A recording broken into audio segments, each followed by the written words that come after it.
नमस्कार, स्वागत है आपका बिहार समाचार में। बिहार वालों के लिए आज सबसे बड़ी घोषणा हो गई है। बिहारियों के लिए कई बड़ी खबरें हैं। साथ ही मुख्यमंत्री नीतीश कुमार और तेजस्वी यादव ने कई खुशखबरियां दे दी है। साथ ही बिहार वालों के लिए कई नई योजनाओं को नीतीश कैबिनेट ने मंजूरी दे दी है। तो आज की बिहार की बड़ी और काम की खबरों पर बात करेंगे। इससे पहले आपसे एक छोटी सी अनुरोध है, कृपया वीडियो को एक प्यारा सा लाइक अवश्य कर दीजिएगा। आपका लाइक करना ही हमारी मेहनत का फल होता है। अभी वर्तमान समय में अब बेटे और बेटियों में कोई फर्क नहीं रह गया है। फिर भी कई ऐसे लोग हैं, कई ऐसे परिवार हैं जो बेटियों के जन्म होने पर दुखी हो जाते हैं। इसलिए मुख्यमंत्री नीतीश कुमार ने बिहार में कन्या सुरक्षा के लिए मुख्यमंत्री कन्या सुरक्षा योजना की शुरुआत किए हैं। अब यदि बिहार में किसी के घर में बेटी हुई तो सरकार उसके खाते में पैसे जमा कर देगी। देखिए, मुख्यमंत्री कन्या सुरक्षा योजना के लिए आवेदन प्रक्रिया ऑफलाइन है। इसके लिए आपको गांव के आंगनबाड़ी केंद्र पर जाना होगा, वहां से फॉर्म लेना होगा, उस फॉर्म को भरना होगा और जरूरी डॉक्यूमेंट अटैच करके फिर आंगनबाड़ी केंद्र में जमा कर देना होगा। ऐसे में आपका रजिस्ट्रेशन हो जाएगा। और जब कन्या की उम्र 3 साल से कम हो उसी समय ये आवेदन करना है। 3 साल से ज्यादा उम्र पर आवेदन नहीं लिया जाएगा। इस योजना के तहत बिहार सरकार यूसीओ एवं आईडीबीआई बैंक में 2000 रुपया की राशि जमा करवा देगी कन्या के नाम पर।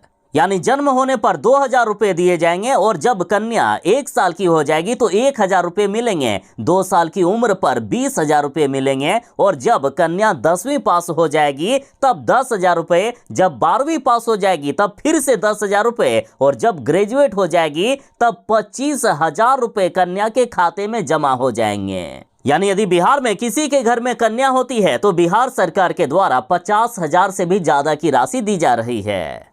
कन्या सुरक्षा योजना के अलावा मुख्यमंत्री बालिका प्रोत्साहन योजना के तहत इंटर पास करने पर बालिकाओं को 25,000 रुपये और ग्रेजुएट होने पर 50,000 रुपये की राशि अलग से भी दी जाती है। तेजस्वी यादव ने कहा कि बिहार में चल रहा है चटपट झट सिस्टम। आप चट से फॉर्म भरिए, हम पट से एग्जाम लेंगे और झट से आपको ज्वाइनिंग लेटर दे देंगे, झट से आपकी नौकरी लग जाएगी। देखिए, बिहार में 1,70,000 शिक्षक बहाली में 1,20,000 शिक्षकों को नियुक्ति पत्र दिया गया। उसके तुरंत बाद ही बिहार में फिर से 1,10,000 शिक्षकों की बहाली के लिए नोटिफिकेशन निकल चुका है। दूसरे चरण की शिक्षक बहाली के लिए भी तेजस्वी यादव ने यही बातें दोहराई है। इन्होंने कहा कि आप चट से फॉर्म भरिए, पट से एग्जाम दीजिए और झट से ज्वाइन कर लीजिए। देखिए, बिहार में शिक्षक भर्ती के पहले चरण की प्रक्रिया पूरी होने के बाद दूसरे चरण की शिक्षक भर्ती के लिए रजिस्ट्रेशन शुरू हो चुका है और इसमें लगभग 1,10,000 शिक्षकों का नियोजन किया जाएगा। आवेदन करने की आखिरी तारीख 14 नवंबर 2023 तक है। उम्मीदवार बीपीएससी की आधिकारिक वेबसाइट bpsc.bih.nic.in पर जाकर आवेदन कर सकते हैं। बिहार के नियोजित शिक्षकों को मुख्यमंत्री नीतीश कुमार जी राज्य कर्मी का दर्जा देने वाले हैं। मुख्यमंत्री नीतीश कुमार जी ने कहा कि एक मामूली सी परीक्षा लेकर हम नियोजित शिक्षकों को परमानेंट कर देंगे, सरकारी कर्मचारी इनको बना देंगे। देखिए, मुख्यमंत्री जी ने कहा है कि नियोजित शिक्षकों का भी अब सरकारीकरण होगा, लेकिन इसके लिए उन्हें एक मामूली सी परीक्षा पास करनी होगी। देखिए, 2 महीने के अंदर फिर से शिक्षकों की बहाली की जाएगी और लगभग 1,20,000 शिक्षकों की बहाली दूसरे चरण में होने वाली है। साथ ही मुख्यमंत्री जी ने कहा कि नियोजित शिक्षकों को भी हम 2 महीने के अंदर परमानेंट कर देंगे। इनसे भी एक मामूली सी परीक्षा ले लिया जाएगा। यानी इस बार 1,20,000 शिक्षकों को नियुक्ति पत्र मिला है। 2 महीने के अंदर फिर से 1,20,000 शिक्षक अभ्यर्थियों को नियुक्ति पत्र दिया जाएगा। साथ ही नियोजित शिक्षकों को भी परमानेंट कर दिया जाएगा।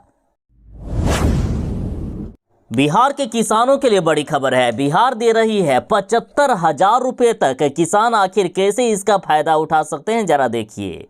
देखिए, जल जीवन हरियाली योजना के तहत किसानों को सरकार कई तरह की सुविधाएं दे रही है। दरअसल बिहार में सिंचाई की समस्या किसानों के लिए अक्सर आती ही रहती है और इससे छुटकारा पाने के लिए जल जीवन हरियाली योजना के तहत किसानों को उनकी भूमि में पोखर बनाने के लिए यानी छोटा तालाब बनाने के लिए 75,000 रुपये की सब्सिडी सरकार दे रही है। और साथ ही जल जीवन हरियाली योजना के तहत बिहार के सभी जल स्रोतों को पुनः जीवित करने का लक्ष्य है। नदी, पोखरों व तालाबों आदि की मरम्मत के लिए भी सरकार पैसे दे रही है। बिहार की जनता जो बिहार के अस्थायी निवासी हैं वे इस योजना का लाभ उठा सकते हैं। लाभ उठाने के लिए आपको ऑनलाइन आवेदन करना होगा। आवेदन करने के लिए dbtagriculture.bihar.gov.in पर जाना होगा। आवेदन करते समय कुछ जरूरी डॉक्यूमेंट जैसे Aadhaar card, PAN card, voter ID card, मूल निवासी प्रमाण पत्र, खेत के कागजात, बैंक डिटेल्स और पासपोर्ट साइज फोटो लगेगा। तालाब बनाने में लगभग 1 लाख रुपया तक खर्चा आएगा। 75,000 सरकार दे रही है। बिहार वालों के लिए एक गजब की योजना सरकार ने लॉन्च कर दी है। बहुत ही कम लोगों को इस योजना के बारे में पता है, अतः जरा ध्यान से सुनिएगा। देखिए, यदि आप बिहार में शादी करोगे तो सरकार आपको पैसे भी देगी और 1-2 लाख नहीं बल्कि 2.5 लाख मिलेगा सरकार की तरफ से पैसे। देखिए, बिहार सरकार प्रदेश के आम लोगों के लिए एक बेहद ही फायदेमंद स्कीम चलाती है। दरअसल ये योजना इंटरकास्ट मैरिज से संबंधित है, जिसके तहत अगर किसी ने अंतर जातीय विवाह किया यानी दूसरे धर्म वालों से विवाह किया तो उनको सरकार की तरफ से 2.5 लाख मिलते हैं। इंटरकास्ट शादी का बिहार में अभी सबसे बड़ा उदाहरण तेजस्वी यादव खुद हैं, जिन्होंने एक क्रिश्चियन लड़की से शादी की। लड़का या लड़की चाहे दूसरे धर्म वालों से शादी करे या एक ही धर्म के यदि दूसरी जाति से शादी करे फिर भी इसका फायदा मिलेगा। देखिए, कुछ कंडीशन है। इसमें लड़की की न्यूनतम आयु 18 साल और लड़के की न्यूनतम आयु 21 साल होनी चाहिए। दोनों में से एक पक्ष अनुसूचित जाति या अनुसूचित जनजाति से हो और दूसरा पक्ष OBC या सामान्य से भी हो फिर भी चल जाएगा। शादी के 1 साल के भीतर आवेदन करना होगा, तभी इसका लाभ मिलेगा। अब रही बात कि आवेदन कैसे करें, तो इसके लिए सबसे पहले आपको बिहार अंतर जातीय विवाह प्रोत्साहन योजना के आधिकारिक वेबसाइट पर जाकर फॉर्म डाउनलोड करना होगा। फॉर्म भरने के बाद आपको इस फॉर्म को सामाजिक कल्याण विभाग कार्यालय में जाकर जमा करना पड़ेगा। उसके बाद 10 रुपए का गैर न्यायिक स्टाम्प पेपर जमा करने पर 1.5 लाख रुपया मिलेंगे। बाकी 1 लाख रुपया 3 साल के लिए फिक्स डिपॉजिट करवा दिया जाएगा। यानी 1.5 लाख रुपए तो तुरंत मिल जाएंगे, बाकी 1 लाख रुपए 3 साल के बाद, वो भी ब्याज सहित पैसे बढ़कर आपको मिलेंगे। बिहार के 1,20,000 शिक्षकों को नियुक्ति पत्र देने के बाद अब शिक्षा विभाग के अपर मुख्य सचिव के पाठक ने नया फरमान जारी कर दिया है। साथ ही अब ये क्लियर कर दिया गया कि कौन से नवनियुक्त शिक्षक आखिर किस गांव में जाएंगे। सेवा देने की तारीख भी तय कर दी गई। देखिए, राज्य में तमाम नवनियुक्त शिक्षक 6 से लेकर 10 नवंबर तक ग्रामीण क्षेत्रों के विद्यालयों में जाकर शिक्षण कार्य करेंगे। कौन से शिक्षक किस विद्यालय में जाकर अपनी सेवा देंगे, इसका निर्धारण जिला शिक्षा अधिकारी करेंगे। इस संबंध में शिक्षा विभाग की ओर से जिला शिक्षा अधिकारी को दिशा निर्देश जारी कर दिया गया है। और नियोजित शिक्षकों के लिए कहा है कि नियोजित शिक्षक पुराने स्कूल में ही सेवा देंगे। और साथ ही सभी नवनियुक्त शिक्षक 13 से लेकर 18 नवंबर तक प्रखंड संसाधन केंद्र में उपस्थित होकर उन्मुखीकरण कार्यक्रम में भाग लेंगे। और जो चयनित शिक्षक पहले से नियोजित शिक्षक हैं वह 6 से लेकर 11 नवंबर तक अपने पुराने विद्यालय में सेवा देते रहेंगे। बाकी कौन से शिक्षकों को आखिर कौन सा स्कूल पढ़ाने के लिए दिया जाएगा, इस पर भी जल्द ही निर्णय कर लिया जाएगा। बिहार सरकार ने लक्ष्मीबाई सामाजिक सुरक्षा पेंशन योजना की शुरुआत बिहार की लाचार विधवा महिलाओं के लिए की है। इस योजना के तहत महिलाओं को 400 रुपए से लेकर 500 रुपए प्रति माह सहायता राशि प्रदान की जाती है। देखिए, बिहार सरकार की ओर से बिहार में रहने वाली आर्थिक रूप से कमजोर विधवा महिलाएं जिनका नाम बिहार विधवा पेंशन लिस्ट में है वे उठा सकती है। इस योजना का आवेदन करने वाली महिला को बिहार का अस्थायी निवासी होना चाहिए। आवेदन करने वाली विधवा महिला की आयु 18 वर्ष से ऊपर होनी चाहिए। आवेदन करने वाली विधवा महिला के परिवार की वार्षिक आय 60 60,000 रुपया से ज्यादा नहीं होना चाहिए। इसके साथ ही आवेदन करने वाली विधवा महिला बेसहारा होनी चाहिए। विधवा के ऊपर बेटे या माता पिता का संरक्षण नहीं हो, मतलब वह अकेले ही सब कुछ हो। और इसके लिए भी ऑनलाइन आवेदन किया जा सकता है। आवेदन करने के लिए service.online.bihar.gov.in पर जाना होगा। यहाँ सामाजिक सुरक्षा पेंशन योजना के विकल्प पर जाकर लक्ष्मीबाई सामाजिक सुरक्षा पेंशन योजना को सेलेक्ट करें। बिहार के सभी गांवों और कस्बों में अब मिलेगा डायल 112 की सुविधा। कैबिनेट में इसकी स्वीकृति मिल गई है। देखिए, बड़ी खबर है कि किसी भी आपातकाल स्थिति में मदद के लिए अब डायल 112 बिहार के सभी गांवों और कस्बों में तैयार रहेगा। मुख्यमंत्री नीतीश कुमार की अध्यक्षता में शुक्रवार को हुई कैबिनेट की बैठक में इसकी स्वीकृति दे दी गई है और इसके लिए बिहार पुलिस मुख्यालय की ओर से लगभग 800 गाड़ियां खरीदी जाएगी, जिसमें से 100 दो पहिया वाहन और 700 चार पहिया वाहन खरीदा जाएगा। और इधर जितेंद्र सिंह गंगवार एडीजी पुलिस मुख्यालय ने कहा कि किसी तरह की आपात और आकस्मिक मामला देखने को मिले तो तुरंत डायल 112 पर कॉल कर इसकी सूचना साझा करें, जिस पर तुरंत टीम आपके पास पहुंचेगी। साथ ही साथ त्वरित निष्पादन भी होगा।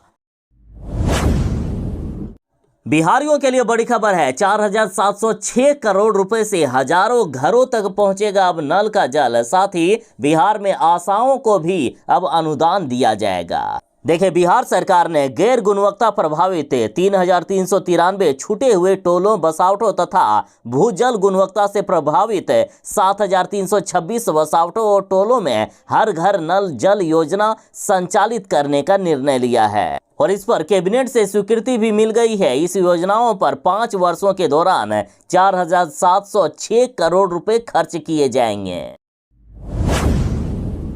यदि आप बिहार के निवासी हैं तो जरा सावधान हो जाएं। महज 8 महीने में गायब हो गई है 5,117 लड़कियां। पुलिस के भी पसीने छूट रहे हैं इनको खोजने में। देखिए, बिहार में बच्चों के अपहरण और गुमशुदगी के मामले ने रिकॉर्ड तोड़कर रख दिया है। बीते जनवरी से अगस्त महीने तक की बात करें तो इस बीच 5,958 बच्चे गायब हुए। इनमें 5,117 लड़कियां जबकि 841 लड़के हैं। गायब बच्चों में 85% लड़कियां हैं। इनमें से 383 लड़कों और 2,416 लड़कियों को बरामद किया गया है, जबकि 3,145 बच्चे अभी लापता है। बिहार में आंगनबाड़ी सेविकाओं का प्रदर्शन जारी है। इनकी मांग है कि हमारा मानदेय बढ़ाया जाए और अब आंगनबाड़ी सेविकाओं ने हुंकार भरी और कहा कि हमारी मांगे नहीं मानी गई तो हम तेजस्वी यादव को गद्दी से उतार भी देंगे। आंगनबाड़ी सेविकाओं ने तेजस्वी यादव पर आरोप लगाते हुए कहा कि सरकार में आने के बाद भाई बहन का रिश्ता ही तोड़ दिए हैं तेजस्वी यादव ने। देखिए, लखीसराय में आंगनबाड़ी सेविकाओं ने सरकार के खिलाफ जमकर नारेबाजी की। सेविकाओं का कहना है कि जब तक उनकी मांगे नहीं मानी जाती है उनका ये आंदोलन जारी रहेगा। इस दौरान तेजस्वी यादव के खिलाफ गुस्सा इनका फूट पड़ा। सेविकाओं ने कहा कि चुनाव लड़ने से पहले उन्होंने मानदेय बढ़ाने का वादा किया था, लेकिन सत्ता में आते ही वे भूल गए। आखिर बिहार में ये कैसा मंगल राज है जहां हर दिन पुलिस वालों को ही दौड़ा दौड़ा कर पीटा जाता है। देखिए, थाने के पास दरोगा को दौड़ा दौड़ा कर पीटा गया और आराम से निकलकर चले भी गए अपराधी। बिहार में अपराधियों का तांडव जारी है। थाने से 2 से 2.5 मीटर की दूरी पर दरोगा को सड़क पर दौड़ा दौड़ा कर पीटा गया है। अपराधियों ने दरोगा को सरेआम सड़क पर दौड़ा दौड़ा कर पीटा, फिर आराम से निकल कर चले भी गए। कोई बाल तक नहीं बांका कर पाया इन अपराधियों का। इससे पहले जदयू नेता ने दरोगा को जिंदा जलाने की कोशिश की थी। एक जवान को बालू माफियाओं ने गाड़ी से कुचलकर मार ही डाला। भारतीय वन सेवा के एक अधिकारी पर अब जानलेवा हमला हुआ। हर रोज ऐसी घटनाएं बिहार में सामने आती ही रहती है। दरअसल ये वाकया बिहार के रोहतास जिले के विक्रमगंज थाना के पास की है, जहां विक्रमगंज थाने से महज 2 से 2.5 मीटर की दूरी पर गुरुवार की देर रात थाने के दरोगा को बदमाशों ने जमकर पीटा है। अभी बिहार के साथ देश में एक के बाद एक बड़े बड़े ट्रेन हादसे होने लगे हैं और इसमें से कई लोगों की जानें भी जा चुकी है। और अब बड़ी खबर है कि बिहार में टला एक बड़ा ट्रेन हादसा। ओवरहेड तार में लग गई थी आग, पूरी जयनगर एक्सप्रेस बन सकती थी। द बर्निंग ट्रेन, आग के दरिया में ट्रेन, हलफ में यात्रियों की जान। बिहार के जमुई जिले के सिमुलतला और घोड़ापारन रेलवे स्टेशन के बीच एक हादसा होते होते टल गया। इन दोनों स्टेशनों के बीच जंगल में ओवरहेड तार टूटकर जमीन पर गिर गई और उसके बाद उसमें आग लग गई। इसी दौरान पूरी जयनगर साप्ताहिक एक्सप्रेस ट्रेन इस ट्रैक से गुजरी। ट्रेन को रोकने के लिए ट्रैक किनारे कुछ ग्रामीण आपस में मिलकर जोर जोर से शोर करने लगे, लेकिन ट्रेन की गति इतनी तेज थी कि जब तक ट्रेन के चालक और गार्ड को कुछ समझ में आता तब तक ट्रेन आग की लपेटों के बीच टूटे तार को पार कर चुकी थी। एक बड़ी अनहोनी होते होते बच गई है। बिहार में बड़ा ट्रेन हादसा टल गया।